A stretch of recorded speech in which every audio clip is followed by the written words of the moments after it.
Assalamualaikum warahmatullahi wabarakatuh.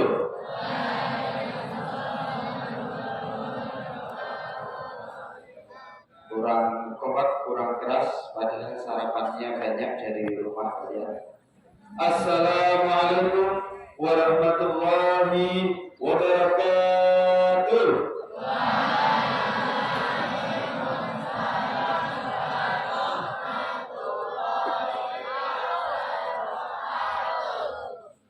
Alhamdulillahi rabbil alamin. Wassalatu wassalamu ala asrafil anbiya'i wal mursalin Sayyidina wa maulana Muhammadin wa ala alihi wa ashabihi ajma'in. Allahumma salli ala Sayyidina Muhammadin wa ala ali Sayyidina Muhammad. Yang kami hormati kepada seluruh Bapak Ibu guru, kepada seluruh pegawai SMP Negeri 1 Miri, yang kami banggakan, yang kami sayangi seluruh siswa-siswi SMP Negeri 1 Miri. Mudah-mudahan kalian semuanya kedepannya menjadi penerus yang baik, yang bijaksana. Anak-anakku semuanya yang kami sayangi, yang kami banggakan, hari ini jadwalnya adalah kajian rohani dulu. Waktunya untuk merefresh keimanan dan ketakwaan kita kepada Allah Subhanahu wa Ta'ala. Oleh karena itu, marilah pertama kali yang kita panjatkan kehadiran Allah Subhanahu wa Ta'ala adalah rasa syukur kita kepada Allah Subhanahu wa Ta'ala dengan seluruh karunia nikmatnya yang luar biasa yang senantiasa diberikan kepada kita semuanya. Dan kita pun pasti tidak akan mampu untuk menghitung semua nikmat yang Allah berikan kepada kita. Oleh karena itu, marilah kita panjatkan rasa syukur kita dengan mengucapkan tahmid bersama-sama. Alhamdulillahirabbil alamin. Alhamdulillahirabbil alamin. Mudah-mudahan dengan syukur yang kita panjatkan, Allah akan menambahkan kenikmatan-kenikmatan yang lain kepada kita semuanya. Dan tugas kita ketika Allah memberikan kenikmatan tidak lain adalah untuk sesuatu yang baik, bukan untuk sesuatu yang jelek. Saya dipahami? Yang kedua kalinya, salawat dan salam semoga tercurahkan kepada baginda Rasulullah Sallallahu Alaihi Wasallam. Beliau adalah sosok tauladan bagi seluruh umat manusia. Beliau adalah satu-satunya manusia yang kita nantikan syafaatnya, terutama kelak ketika kita sudah berada di padang mahsyar. Tanpa syafaat beliau akan sangat berat kita rasakan. Ketika amal ibadah kita akan ditimbang oleh Allah Subhanahu wa Ta'ala, maka disitulah ada kobaran api neraka yang sangat panas. Disitulah ada panas terik yang sangat menyengat yang akan dirasakan oleh seluruh manusia. Tetapi keistimewaan bagi kita semua selaku umat dari Rasulullah SAW, insya Allah kita akan mendapatkan syafaat dari beliau. Amin. Allahumma amin. Anak-anakku semuanya yang kami hormati, yang kami banggakan, pada kesempatan pagi hari ini akan kita sampaikan salah satu dari ayat Al-Quran, di mana ayat itu sangat istimewa sekali. Allah langsung menunjukkan sosok yang harus kita teladani. Kenapa kita harus meneladani beliau? Kira-kira ada yang tahu siapa sosok itu? Ada yang tahu enggak? yaitu Rasulullah Shallallahu Alaihi Wasallam. Di dalam Quran surat At-Taubah ayat 128 Allah menjelaskan kepada kita semuanya. A'udzu billahi minasyaitonir rajim. Bismillahirrahmanirrahim. Laqad ja'akum rasulun min anfusikum azizun 'alaihi ma 'anittum harisun 'alaikum bil mu'minina raufur rahim. Ada yang bisa mengulangi? Ada yang berani mengulangi ayatnya? Artinya bahwa telah datang kepada kalian seorang rasul dari golongan kalian sendiri. Beliau sangat merasakan betapa beratnya penderitaan yang dialami oleh seluruh umatnya. Beliau menginginkan keimanan dan keselamatan kepada semua umatnya. Beliau seorang yang penyantun, yang penyayang kepada semua orang-orang yang beriman. Dari surat tersebut dapat kita renungkan, dapat kita ambil sebuah pelajaran. Allah langsung menunjukkan seorang tokoh yang harus kita teladani dalam segala aspek kehidupan ini, tidak hanya dalam hal ibadah. Bagaimana sikap beliau terhadap orang lain, bagaimana sikap beliau kepada teman-temannya. Bahkan Allah menunjukkan bagaimana sikap Rasulullah terhadap musuh-musuhnya, terhadap orang-orang yang selalu membencinya. 4 hal, 4 sikap yang Allah tunjukkan dari istimewanya sikap yang dimiliki oleh Rasulullah SAW yang terdapat pada Quran surat At-Taubah ayat 128 tadi. Yang pertama, azizun alaihi ma anittum harisun, bahwa beliau merasakan betapa beratnya penderitaan yang dialami oleh semua umatnya, termasuk kita semuanya. Ketika kelak di padang mahsyar dijelaskan dalam sebuah kitab tafsir wa mutawatir di dalam juz 1 bahwa besok ketika di padang mahsyar seluruh manusia dibangkitkan dari dalam kuburnya, mereka akan menunggu untuk ditimbang amal ibadahnya, dan disitulah seluruh manusia berada dalam kondisi kebingungan dengan keadaan yang panasnya luar biasa, dengan neraka yang siap menampung orang-orang yang memang amal ibadahnya masih kurang. Kondisi di situ seluruh manusia berada pada kebingungan untuk mencari seorang sosok yang bisa menyelamatkan diri mereka. Tetapi tidak ada satupun yang mau menyelamatkan orang lain. Nah, dijelaskan dalam kitab tafsir wa mutawatir tersebut bahwa saat manusia berada di padang mahsyar, Rasulullah SAW bersujud kepada Allah dengan menangis. Ya Allah, ummati, ummati, ummati. Beliau bersujud dengan menangis. Bukan karena beliau tidak kuat menahan panasnya di situ, tetapi beliau karena tidak tega melihat umatnya yang kesusahan, menanggung penderitaan yang dialami pada hari itu. Allah yang melihat Rasulullah sujud dengan kondisi menangis,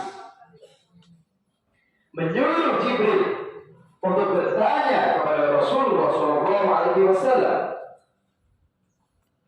Kemudian Jibril mendatangi Rasul dan bertanya, wahai Rasulullah, sebab apa yang menyebabkan engkau sampai sujud dengan kondisi terus menangis seperti ini? Kemudian Rasul menjawab kepada Jibril bahwa Allah lebih mengetahui apa yang menyebabkan beliau berada dalam kondisi sujud dengan terus menangis seperti itu. Kembali Jibril menghadap Allah Subhanahu wa Ta'ala dan menyampaikan jawaban yang dikatakan oleh Rasulullah SAW tersebut. Lalu Allah mengatakan kepada Jibril, sampaikan wahai Jibril kepada kekasihku Muhammad Rasulullah SAW, Allah akan meridhoi Nabi Muhammad untuk memberikan syafaatnya pada hari itu juga kepada umatnya, dan Allah tidak akan membuat beliau Rasulullah SAW berada dalam kondisi yang sedih. Dari penjelasan tersebut dapat kita ambil sebuah pelajaran bahwa di dalam menjalani kehidupan ini, jika kita mau mencontoh apa yang sudah dicontohkan oleh Rasulullah, maka tidak ada lagi alasan bagi kita untuk hanya terus fokus mengejar sesuatu yang berurusan dengan diri kita sendiri, melainkan sikap kepedulian kita kepada orang lain yang harus kita implementasikan, yang harus kita praktekkan di dalam seluruh aspek kehidupan kita. Pertanyaan saya, sampai hari ini sejauh mana sikap peduli kita terhadap kesusahan orang lain? Contoh, ketika ada temanmu yang mungkin sepatunya jelek atau bahkan sepatunya jahitannya lepas, yang kita lakukan apa?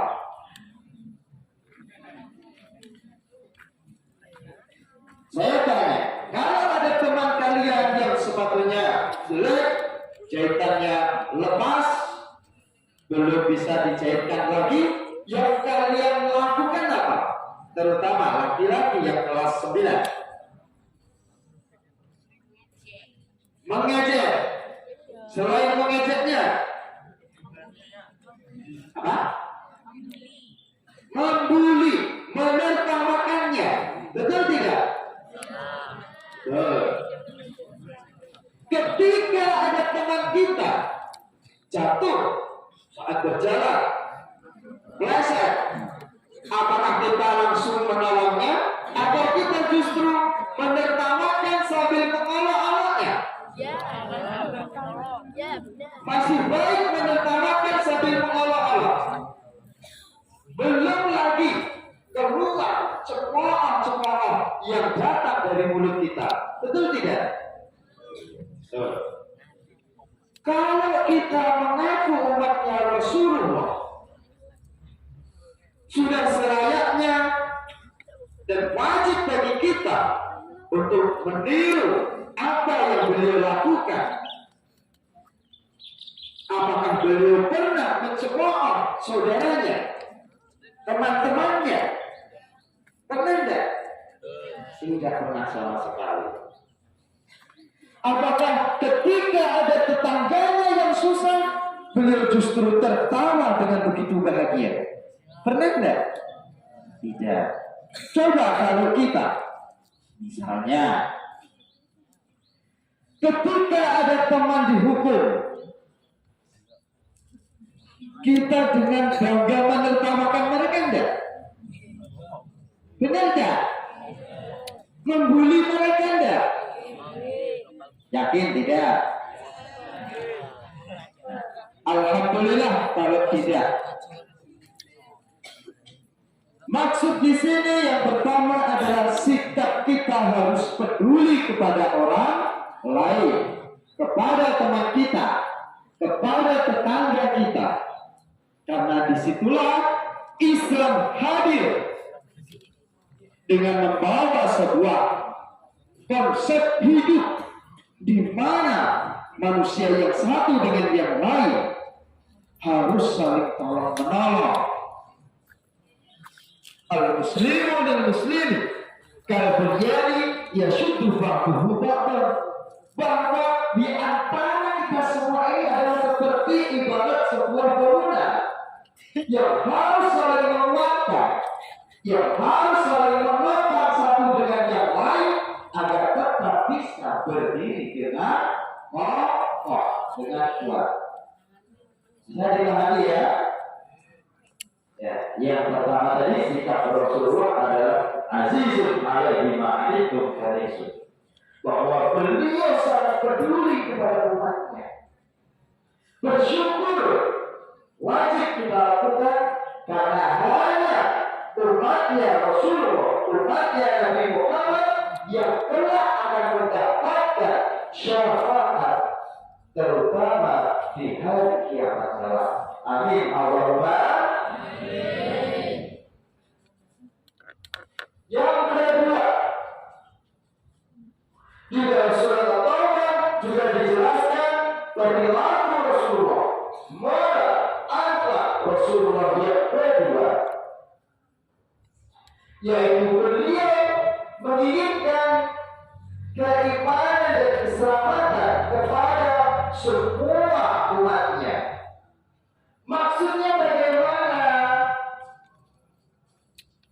Jika kita melihat teman kita berbuat salah, sebagai seorang muslim kita tidak boleh hanya cuek, hanya bersikap diam, hanya terus-terusan membiarkan jika ada orang lain berbuat salah. Minimal kita harus mengingatkan. Jangan takut untuk menegur, jangan takut untuk mengingatkan. Ingat, kita diperintahkan oleh Allah, man ra'a munkaran falyughayyir bi yadihi, fa in lam yastati falyughayyir bi lisanihi, wa in lam yastati falyughayyir bi qalbihi. Jika kita melihat sebuah kemungkaran, kalau kita melihat teman kita, saudara kita berbuat salah, maka kewajiban kita adalah satu. Yo, wajibannya apa kira-kira? Sing tengok-tengok, sing mulai ngobrol diri. Kelas 9 laki-laki. Yang pertama adalah kewajiban kita. Jika ada saudara kita berbuat salah, jangan lupa like, subscribe, katanya. apa? Jangan lupa like, subscribe. Man ra'a munkaran falyughayyir bi yadihi. Apa itu? Like, comment, and subscribe. Kalau ada orang berbuat salah, konsep di dalam Islam yang pertama harus dilakukan apa? Menegur dengan, iya, menegur dengan mana saja. Iya betul. Falyughayyir bi yadihi. Menegur dengan kedudukan yang kita miliki, dengan posisi yang kita miliki. Fa in lam yastati falyughayyir bi lisanihi. Jika kita tidak mampu menegurnya dengan posisi yang kita miliki, maka berikutnya adalah menasehati, memperingatkan agar tidak berbuat salah, agar tidak berbuat dosa. Bisa dipahami? Wa illam yastati, Jika kamu tidak mampu merubah dengan kedudukanmu, dengan tanganmu, dengan jabatanmu, dan kamu tidak mampu juga merubah dengan lisanmu, dengan nasihatmu dan kata-katamu, maka tegurlah dengan hatimu. Artinya apa? Di dalam hati kita menolak untuk mengikuti apa yang dia lakukan. Kita tidak mencontohnya, tidak mengikuti jejaknya, dan kita doakan agar dia kembali kepada jalan yang benar. Contoh, misalnya,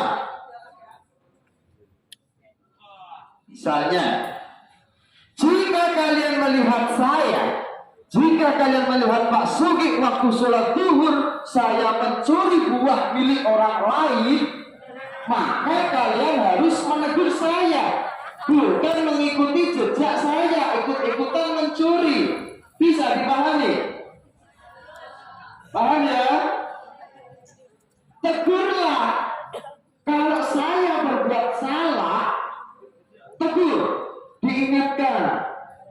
Bukan justru ketika saya harus sholat zuhur jamaah, saya malah mencuri buah milik orang lain, tidak nanam, tidak merawat, tapi kenapa dengan sukarelanya dia ikut memanenkan?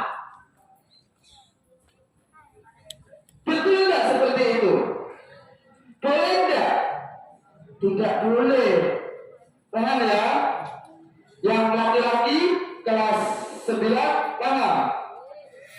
Ada yang seperti itu?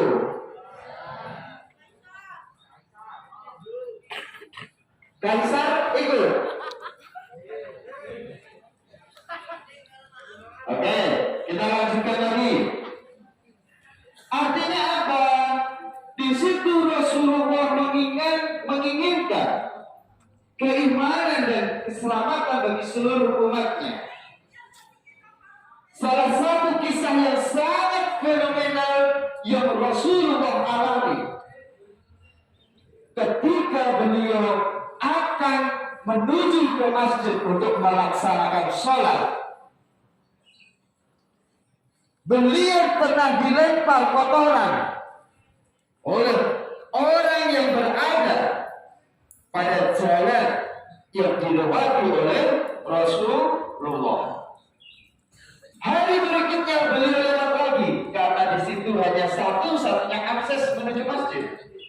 Rasul lewat, dilempar lagi kotoran kepada beliau.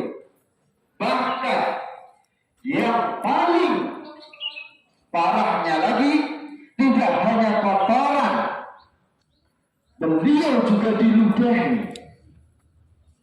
Dan itu setiap hari terus diterima oleh Rasulullah. Balasan yang Rasulullah SAW berikan kepada orang-orang yang berbuat jahat kepadanya apa? Apakah marah? Menyuruh sahabat-sahabatnya untuk membunuhnya? Beliau hanya memberikan senyuman. Dan besoknya lagi dilempar kotoran, beliau tersenyum lagi. Sama sekali beliau tidak ada sedikit pun sifat marah yang dilakukan kepada orang-orang yang membencinya. Sampai suatu ketika beliau tidak menerima perlakuan jelek seperti itu. Beliau tidak lagi dilempar kotoran. Lalu beliau bertanya kepada sahabatnya, kemana orang yang setiap pagi melempar kotoran kepada saya? Sahabat yang ditanya oleh Rasulullah ini seketika kaget, terkejut. Wahai Rasul, kenapa kau mencari si fulan? Dia setiap harinya selalu melempari kotoran, bahkan meludahi dari lantai 2 rumahnya itu. Rasulullah pun hanya tersenyum. Kemudian dikatakan kepada Rasul bahwa orang yang setiap hari melempari kotoran tersebut hidup sebatang kara, hidup sendiri di rumahnya, dan dalam kondisi sedang sakit. Tanpa lama-lama Rasulullah langsung mendatangi rumahnya. Beliau mengucapkan salam, tidak ada yang menjawabnya. Lalu beliau membuka pintu rumahnya tersebut dan melihat kondisi orang tersebut, ternyata pada kondisi yang sangat lemah. Yang Rasul lakukan apa? Rasul membantunya menyiapkan makanannya, membersihkan rumahnya, mengambilkan air untuknya, menimba dari sumur. Kalau sekarang kita butuh air, sudah banyak keran di mana-mana, benar kan? Rasulullah tidak ada mesin pompa air seperti ini. Beliau menimba dari sumur untuk mengambilkan air. Nah, orang yang berada dalam kondisi yang sedang lemah, sedang sakit ini penasaran, siapa orang yang pertama kali peduli dengannya saat dia sakit. Setelah dia membuka matanya, ternyata yang membantunya tidak lain adalah sosok yang setiap hari selalu diludahi, selalu dilempari kotoran. Seketika beliau menangis dan meminta maaf, meminta ampun kepada Rasulullah. Kemudian beliau bersyahadat dan masuk Islam. Nah, momentum kejadian yang dicontohkan oleh Rasulullah SAW ini patut kita tiru, patut kita jaga. Kita implementasikan di dalam perbuatan kita. Seandainya ada teman kita berbuat jahat kepada kita, maka jangan dibalas dengan kejahatan. Paham ya? Kalau ada orang berbuat jahat kepada kita, balaslah dengan kebaikan. Tidak akan pernah ada kejahatan bisa mengalahkan kebaikan. Dimanapun. Tidak berani. Saya tanya lagi. Sifat Rasul yang pertama tadi apa? Peduli. Yang kedua? Kedua apa? Menginginkan keimanan dan keselamatan kepada seluruh umatnya. Paham ya? Nah. Sifat Rasulullah SAW yang ketiga dan keempat adalah penyantun dan penyayang kepada semua orang, terutama kepada orang-orang yang beriman. Kita tahu bahwa awal mula Islam diturunkan oleh Allah, tidak langsung banyak pengikutnya seperti sekarang ini. Hanya keluarga Rasulullah dan teman-teman dekatnya yang memeluk Islam. Kenapa bisa terjadi demikian? Satu, jika sampai ada orang yang memiliki pengaruh besar di Jazirah Arab, di wilayah Mekah, maka orang-orang kafir akan berbondong-bondong datang kepadanya untuk memberikan imbalan yang besar agar dia keluar dari Islam. Yang kedua, kalau yang memeluk Islam itu adalah orang-orang yang tidak punya kedudukan, orang-orang yang lemah, maka orang-orang kafir yang ada di Mekah, mereka akan menyiksa dan menindasnya sampai dia keluar dari Islam. Oleh karena itu, pada awal mulanya Islam tidak bisa langsung menyebar dengan luasnya. Bahkan dakwahnya Rasul pun pertama yang dilakukan adalah dengan cara sembunyi-sembunyi, tidak langsung terang-terangan.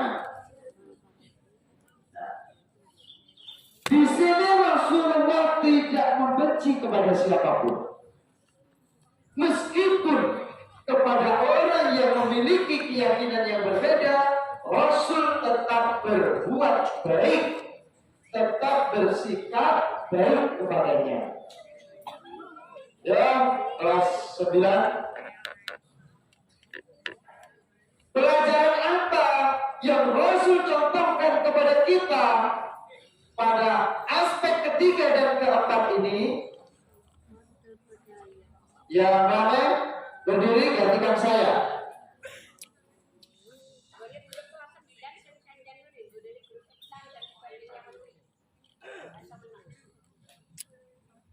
Bisa saya teruskan? Oke, kita kembali bahwa Rasul tidak pernah membenci siapapun, meskipun orang tersebut berbeda keyakinan. Artinya apa? Di situ Rasulullah memberikan teladan kepada kita bagaimana konsep toleransi yang harus kita lakukan. Apakah kalau ada teman kita berbeda keyakinan, kita akan terus membuli dan mencobaannya? Kalau ada tetanggamu berbeda keyakinan denganmu, apakah kamu akan terus memusuhinya, menjelek-jelekannya? Islam datang dengan membawa perdamaian, sebagaimana dijelaskan di dalam surat Al-Kafirun. Qul ya ayyuhal la a'budu wa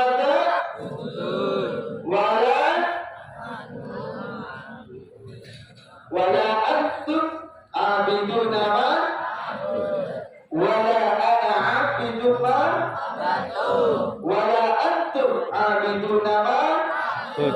Yang terakhir inilah yang paling penting. Lakum dinukum.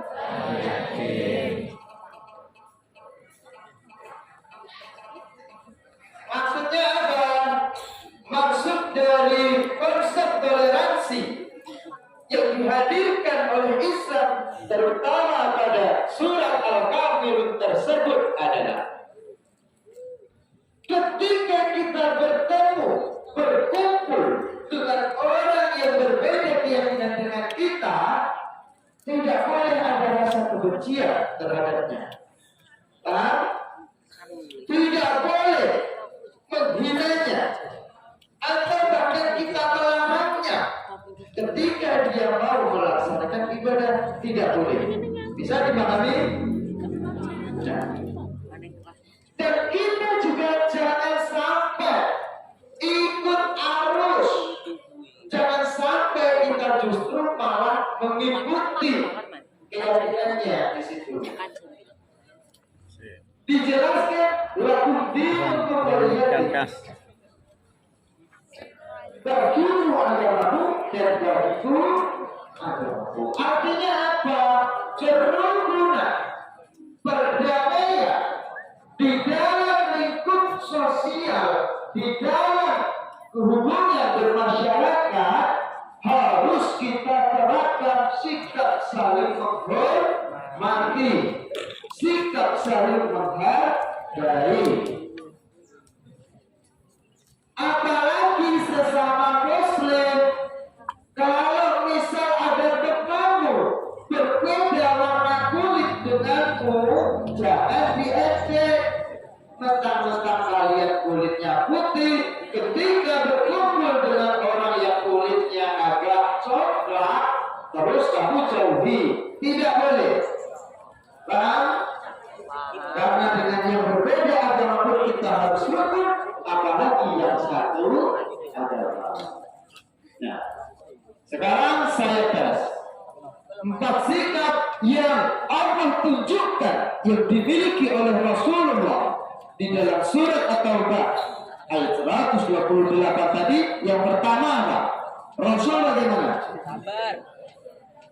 Peduli kepada siapa? Peduli kepada umatnya. Yang kedua, apa yang diinginkan oleh Rasul? Keimanan dan ketakwaan. Yang ketiga, penyayang. Yang keempat, penyantun. Jadi kalau kita bisa mempraktekkan apa yang Rasul contohkan di dalam kehidupan kita, mengimplementasikan untuk kehidupan kita, maka tidak akan ada lagi ketika waktu sholat zuhur seorang siswa di dalam kelas bermain HP dengan begitu santainya. Tidak akan ada lagi kejadian ketika sholat zuhur ada orang yang kehilangan uangnya. Paham? Tidak akan ada lagi laporan dari siswa bahwa kakak kelasnya datang dan meminta uang kepadanya. Paham ya? Dan tidak akan ada lagi siswa yang dengan begitu asiknya berduaan di dalam kelas.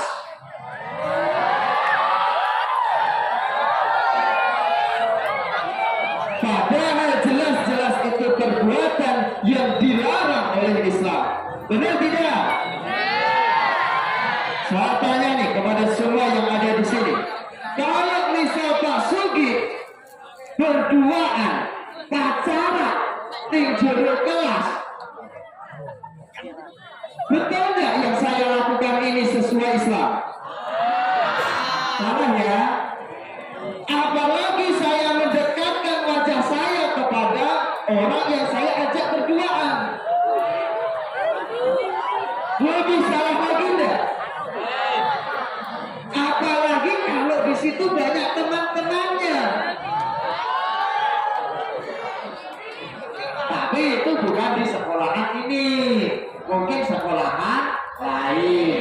Kalau di sini kayaknya enggak ada kan? Ada.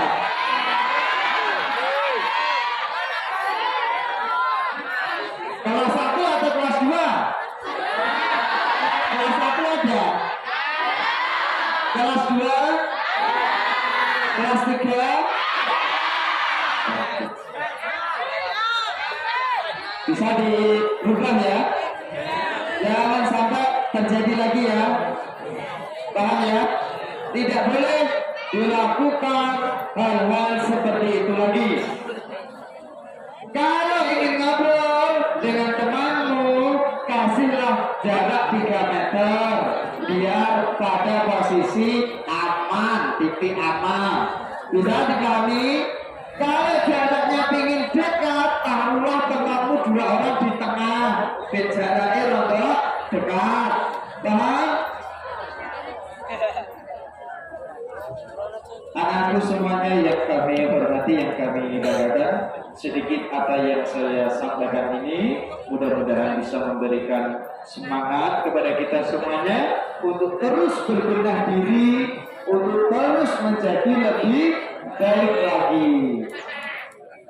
Yang kita rasakan saat ini, ya, terutama tidak hanya kalian, mungkin Pak Sugi pun juga merasakan. Ketika iman kita sedang menurun, kayaknya kita seolah-olah tidak mempan lagi terhadap kematian. Sehingga yang kita lakukan, meskipun itu jelas di dalam agama, kita terabas terus. Benar tidak? Nah, saya sampaikan sebagai renungan terakhir untuk semuanya, untuk saya juga. Perhatikan bahwa yang namanya kematian, yang namanya ajal tidak akan dia memilih harus yang tua dulu. Paham ya? Ajal tidak akan mendatangi orang-orang yang usianya sudah tua semuanya, tidak. Apakah ada yang berani menjamin di antara sekian banyak ini bahwa kalian masih bisa menjumpai keluargamu di rumah nanti? Adakah yang berani menjaminnya? Kita tidak tahu kapan kematian, kapan ajal akan menjemput kita. Yang harus kita persiapkan adalah berbuat baiklah kapanpun.